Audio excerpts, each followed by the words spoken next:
This is the place where sports opinions collide. Dead in 365. You are here tuned in live with your guy, Sheldon J. Yo, man, I just want to say what's up to y'all, man. How y'all doing? And come to you real quick. Won't be on the show tomorrow. I'm actually having surgery tomorrow. So y'all pray for your boy. And I'll be back soon. Yo, check it out, though. The reason why I want to do this 365 is to let people know the true reason why I'm no longer a Carolina Panthers fan. Now, a lot of people consider bandwagon jumping sometimes when you move on to different things and do different things with sports. And I understand that wholeheartedly. I'm with you. I ain't never been one to switch teams. Since the Panthers' existence, I've been there. So trust me, ain't no bandwagon jumping over here.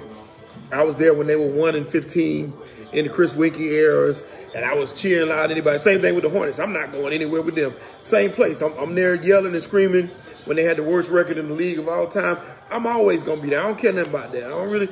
It ain't the winning that gets me. What happened with the Hornets was a couple of things, a series of things that took place that really caused me to change my allegiance. It started when we changed owners. We went to Dave Tepper, was supposed to be bigger and better things, and I was happy because everybody was excited that he was here, myself included. He came from a culture like Pittsburgh, which is known to be good to African Americans. You know, Mike Tomlin's been the coach for years, no matter what. Even though he's winning, he should be there. But you know, the fact that they're true to theirs and they hang with they do their people right, I figured that's the kind of person we were bringing in. He's a Pittsburgh Steeler. So, hey, that's what he's going to be. First thing that happened when Tepper got there was the release of Cam Newton. I was not happy about that. Even though I kind of felt like Cam had some things to work on. The way it was done, I get it. I tried to make excuses, though. I tried to back off of it like, look, man, y'all, it happens, it's business, whatever. Let's just keep it moving. Brought in another black quarterback, which I was happy about. Get Teddy Bridgewater. I always felt like Teddy Bridgewater didn't get a fair shake after he hurt his leg. And I rooted for Teddy. Since he was at Louisville, I loved Teddy. So I wanted Teddy to get the shot. Well, Teddy got the shot and didn't do much with it. But at the same time, watching those games, it's not always the quarterback's fault. I'm just a firm believer that it takes 11 players to be on a football field to make things happen. And if, you know, it could be one of those players in any position not doing their jobs can cost you those games. And although Teddy did not win a bunch of games, to me, he didn't lose all those games. So I really wasn't that bad with Teddy in my mind. So I really wasn't that upset. Where I got upset and I started to get upset was, well, first off, let me go back. He brought in Matt Rule. That bothered me more than anything else, too, because I wanted some of these black coaches, Eric Bieniemy, at the time, Todd Bowles, a couple of these other guys that I felt were more qualified and had proven themselves on the pro level, Jim Caldwell, a couple of these guys, I wanted them to get the shot. One of these black coaches, or at least get the interview to get the shot. And if not one, give me a proven coach. Not a coach like Matt Rule. Matt Rule, to me, ain't done much of anything. Baylor was okay, but it was nothing fancy, or he never impressed me. Even in the press conference, I'm looking like, if this is a job interview, bro, I wouldn't hire you. And I am a hiring manager, what used to be, at one point. So I know about interviews, and it just didn't look good to me in the press conference. Not a person I would want on my team. And I never did like that. But okay, we're going to roll with it. We're going to keep it moving. They start talking about Sam Darnold. Everybody knows me from the beginning knows I hate the fact that Sam Darnold was drafted that high. I felt like he was overhyped because he was white and because he was a USC Golden Boy. I felt like they gave him too much praise, knowing he hadn't done anything in college to deserve that. Oh, he has intangibles. He has the arm. I hear that all the time. I'm so sick of hearing about intangibles and how a person can make this throw and that throw. Bro, you got to do it on the biggest stage. And if you can't do it with pressure, it don't matter if you can make those throws. You can't.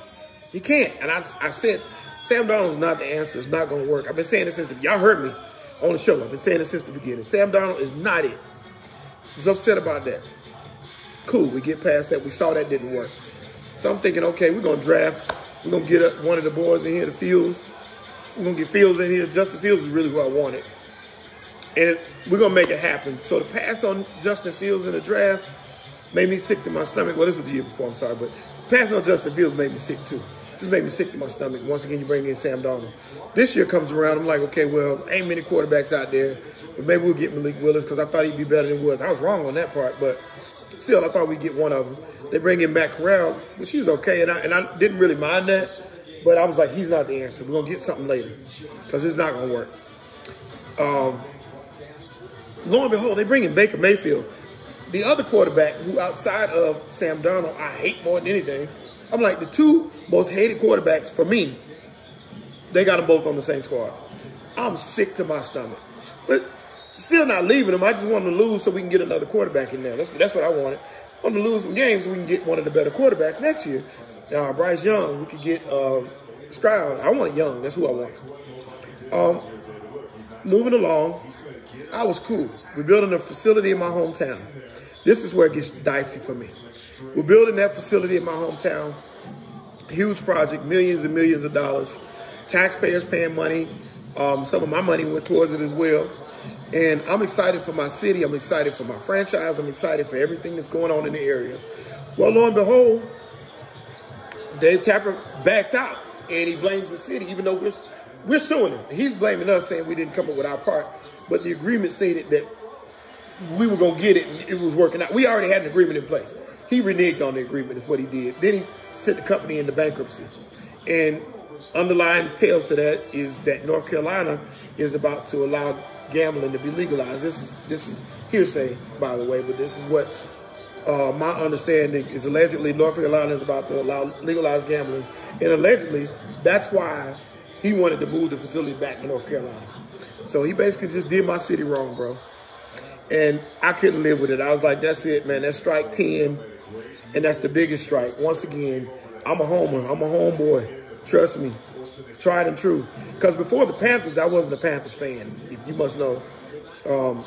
At the time, I really liked the 49ers, to be honest. That was my squad. But when he came into play, when we came into play at Carolina, I'm a Panthers. Same thing with the Hornets. The Hornets came, I'm a Hornets fan. It don't matter what happened before that.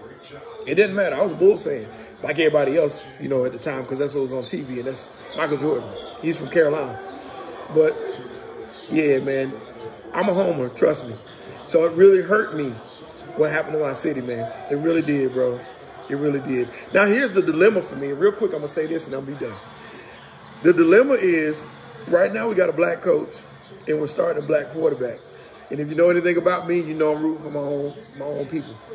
So I'm hoping that they do well enough to get jobs elsewhere. I really, really am. I want PJ to stay in the league. Just a young brother trying to get a job. I want him to keep a job, bro.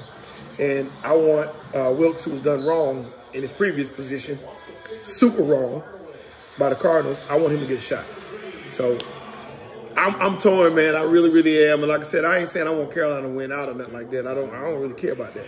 But I want those guys to do well. But that's the story as to why I'm not a Carolina fan. And the reason why I'm an Eagles fan is, y'all know, I'm a Jalen Hurts supporter. I really, really am, because he's been counted out on every level. And every level, he's proven people wrong. And also, I'm huge on the fact that you have to have something in you to make stuff work. You got to have something about you, man. You got to have that moxie, bro. It's more than just the gift. In my life, I had the gift. But you got to have more than that. You have to. You have to. You got to have talent, but you got to have other stuff to go along with that talent. Jalen has that. He has what I like. He's leader. He's a leader. That's big. That's bigger than just being on the field and playing. This game is 70% mental, and he has the mental part down. So I like Jalen. Yeah, I do. And the reason why I talk about him so much is because so many people doubt him. So that's it. But, yeah, it's your boy, Chef J, man. I just want y'all to know that, man. Pray for me, man, tomorrow on that. And, yo, I'll be back soon, man. Appreciate y'all. Peace.